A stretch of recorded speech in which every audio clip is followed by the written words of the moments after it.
प्रिय बच्चों, सुप्रभात। आज सभी को क्लास 6 और 8 में स्वागत है। अगले दिन आपको कारक की परिभाषा,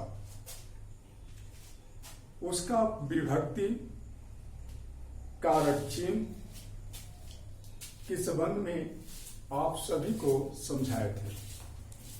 आज हम कारक के जितने भेद होते हैं, अर्थात कारक के 8 भेद होते हैं, इन 8 भेदों के बारे में समझेंगे। तो कारक के भेदों में सबसे पहला भेद कर्ता कारक है। आज हम कर्ता कारक के संबंध में आपको समझाएंगे। कर्ता कारक, जैसा कि आपको पता है कि कर्ता कारक का विभक्ति प्रथमा है और इसका कारक चिन्ह ने है। कारक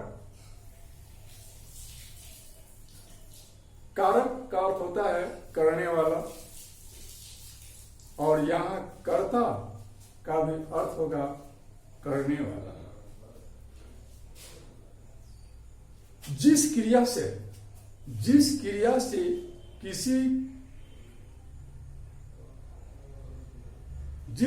से कोई काम करने का बोध होता है या जो कोई क्रिया करता है उसे क्रिया का कर्ता कहते हैं। ठीक है? या वाक्य में वैसे शब्द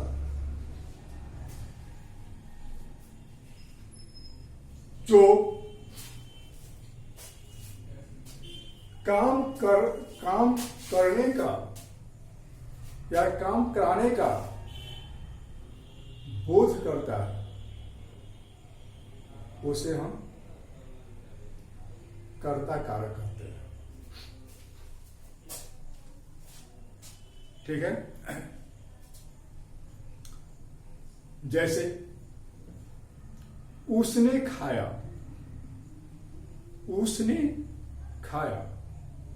उसके साथ उसने खाया, इस वाक्य में खाया क्रिया है, उसने खाया। इस वाक्य में खाया क्रिया है और उसने, उस क्या है? एक सर्वनाम है। ये जो है यहां जो है कि संज्ञा के बदले में उसका प्रयोग हुआ है, और ने है, ने एक कारक चिन्ह है। यानी कि उसने खाया, सीता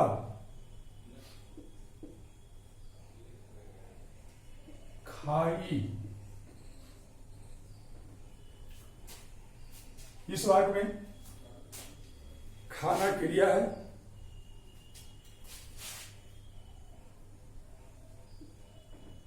और सीता करता है, और ने कर्ता का कारक चिन्ह है।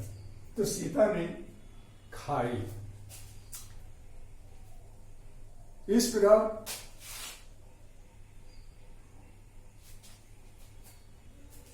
देखते हैं कि कर्ता में ने चिन्ह का प्रयोग होता है। अब हम कर्ता कारक में ने चिन्ह का प्रयोग कहां कहां होता है और कहां कहां नहीं होता है, इसके बारे में समझेंगे।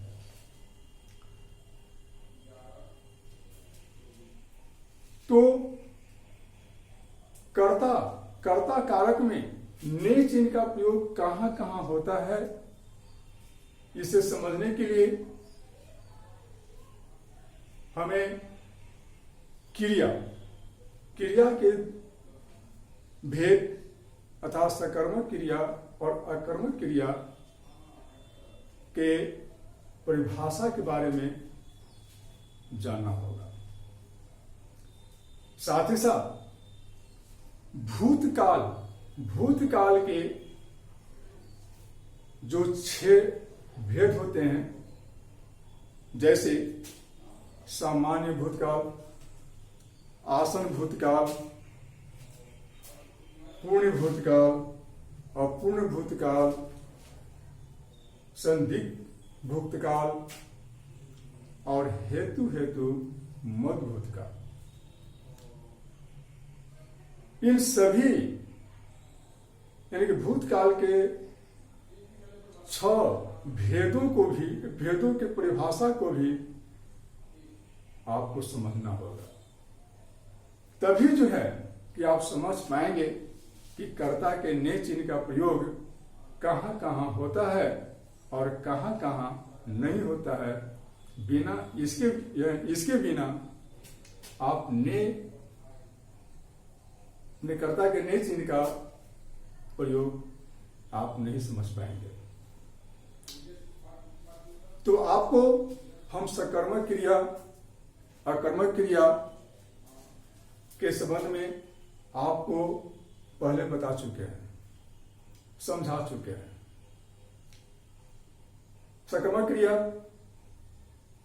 जिस वाक्य में क्रिया का फल कर्म पर पड़ता है उसे सकर्मक क्रिया कहते हैं, और जिस वाक्य में क्रिया का फल कर्म पर नहीं पड़कर कर्ता पर पड़ता है उसे अकर्मक क्रिया कहते हैं। ठीक है। अब हम आते हैं भूतकाल के भेद। तो भूतकाल के भेद समान भूतकाल, इससे किसी क्रिया के भूतकाल में विशेष समय का बोध नहीं होता है, और यह क्रिया भूतकाल में बोलने या लिखने के ठीक पहले होता है। आसन भूतकाल, यह क्रिया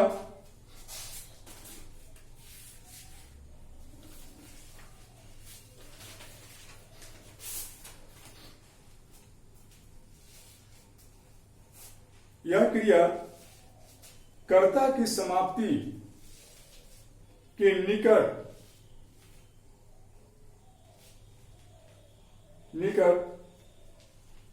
या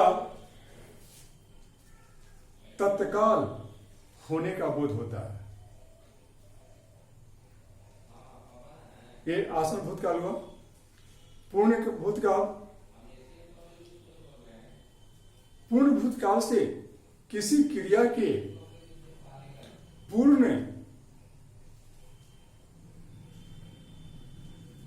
हुए काफी समय बीत जाने का बोध होता है।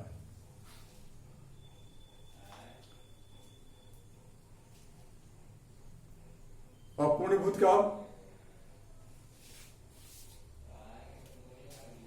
भूतकाल में यह ज्ञात होता है कि क्रिया भूतकाल में हो रही है, लेकिन क्रिया समाप्त नहीं हुआ है, क्रिया जारी है। इसके बाद संदिग्ध भूतकाल, इससे क्रिया के बारे में संदेह बना रहता है कि क्रिया हुआ या नहीं हुआ, यानी कि क्रिया के संबंध में एक सस्पेंस बना रहता है। जैसे कि आप बोलते हैं कि वह खाया होगा, इस वाक्य से ये स्पष्ट होता है कि वह खाने का काम जो है वो किया होगा या न भी किया होगा। ये हमारे में, आप में एक संदेह बना होता है। तो ऐसे वाक्य जो है ये संदिग्ध भूतकाल में होते हैं। हेतु मत भूतकाल, इसे यह ज्ञात होता है कि यह क्रिया भूतकाल में होने वाली थी, लेकिन किसी कारणवश यह काम, यह क्रिया नहीं हो सकी या नहीं हो सका।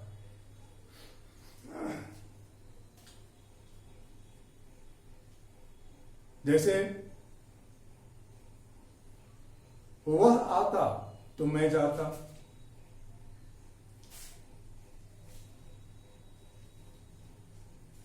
या हम इस तरह से कह सकते हैं कि वह आती तो वह जाती। तो इस प्रकार से जो कि भूतकाल के जो 6 पद होते हैं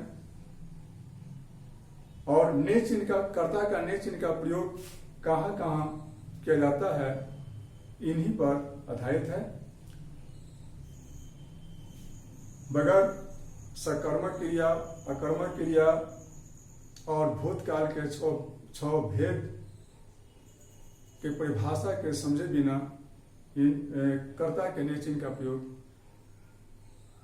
आप नहीं समझ सकते हैं। अब देखिए, पहला है क्या,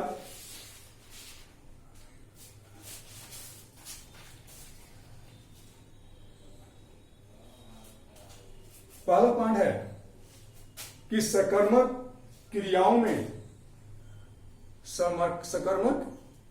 में भूतकाल के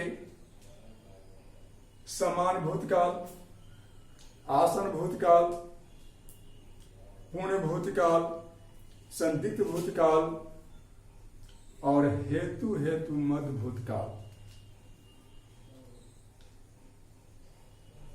के वाक्य में जो है ने, कर्ता के साथ ने का प्रयोग होता है।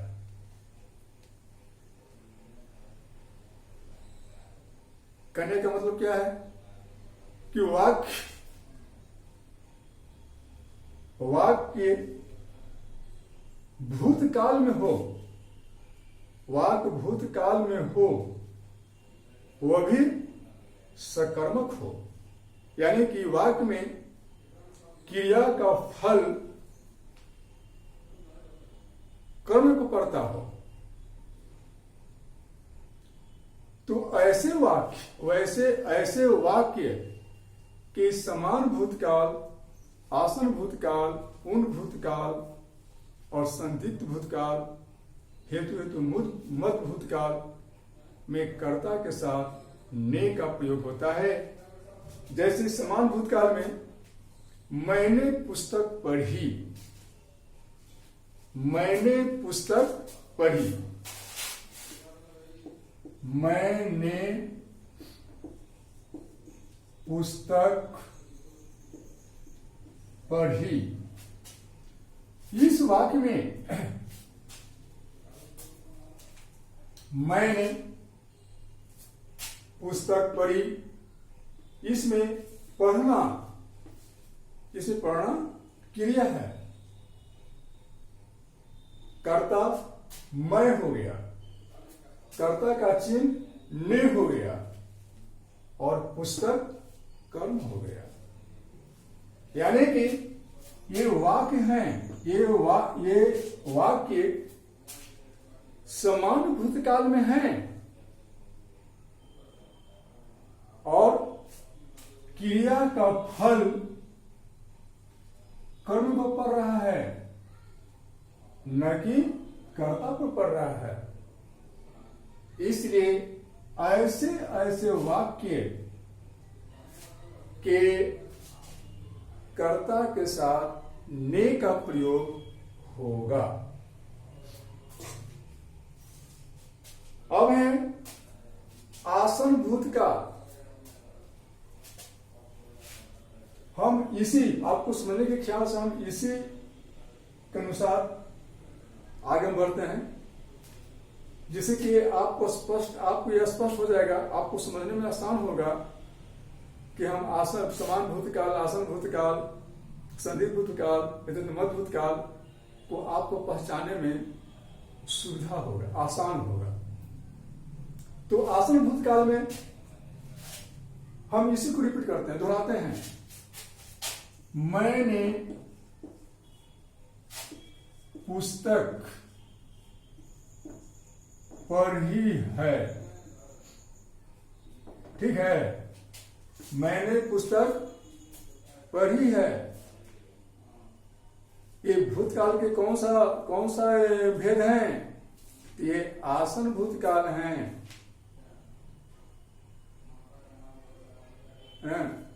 क्यों है? क्योंकि पढ़ने का काम, पढ़ने का क्रिया हुआ है, लेकिन तत्काल हुआ है, ठीक है। ये तत्काल हुआ है, मैंने पुस्तक पढ़ी है, इसमें क्रिया पढ़ी, पढ़ना हो गया, मैं कर्ता हो गया, ने कर्ता का चिन्ह हो गया, और पुस्तक कर्म हो गया।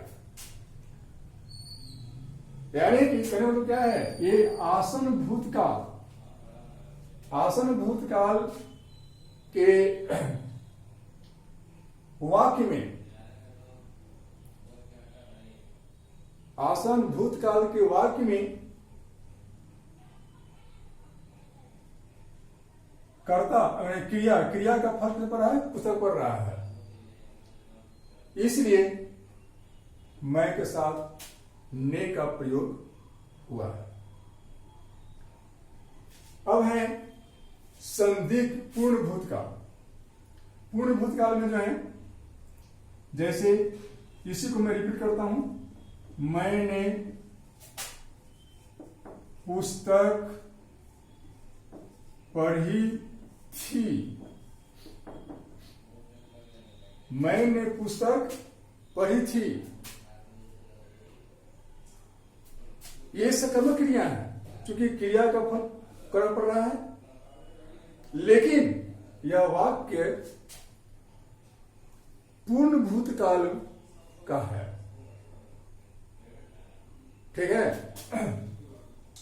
और इस वाक्य से यह स्पष्ट होता है कि पढ़ने का क्रिया पूर्ण हुए काफी समय बीत गया है,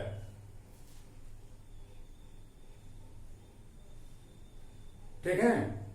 और अगला है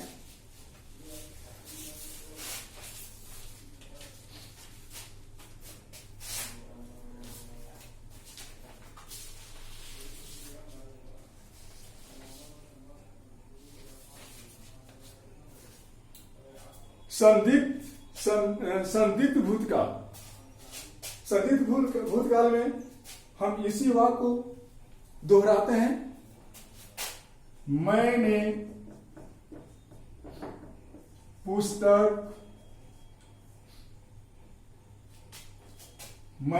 पुस्तक पढ़ी होगी।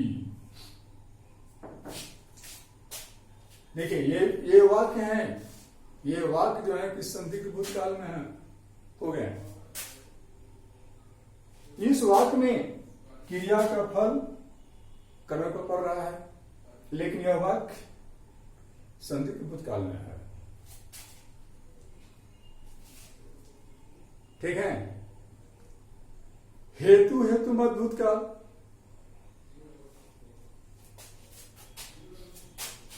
इसी वाक्य को मैं दोहराता हूं,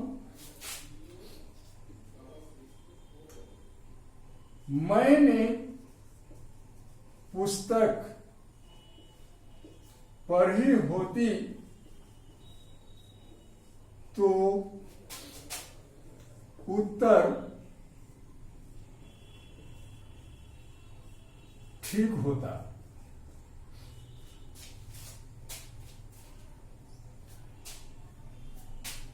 ठीक है। यानी कि इस वाक्य में क्या देख रहे हैं कि क्रिया जो है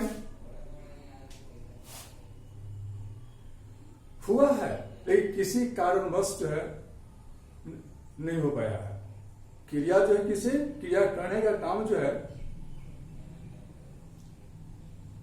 चालू है, लेकिन किसी कारणवश वो काम नहीं हो सका। जैसे कि मैंने पुस्तक पढ़ी होती तो उत्तर ठीक होता। ठीक है। अब देखिए, अब हम इस वाक्य, ये पूरे वाक्य के बारे में अब हम आपको समझाते हैं कि आप आसन भूतकाल, समान भूतकाल, आसन भूतकाल, पूर्ण भूतकाल, हेतु मध्य भूतकाल आप कैसे पकड़ेंगे, इसे आपको आसान होगा।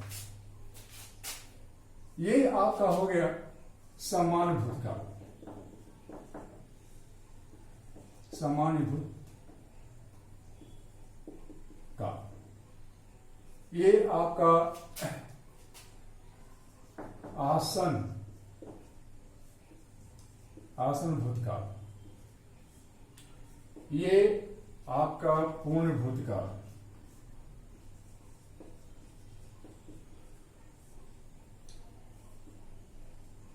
और ये जो है आपका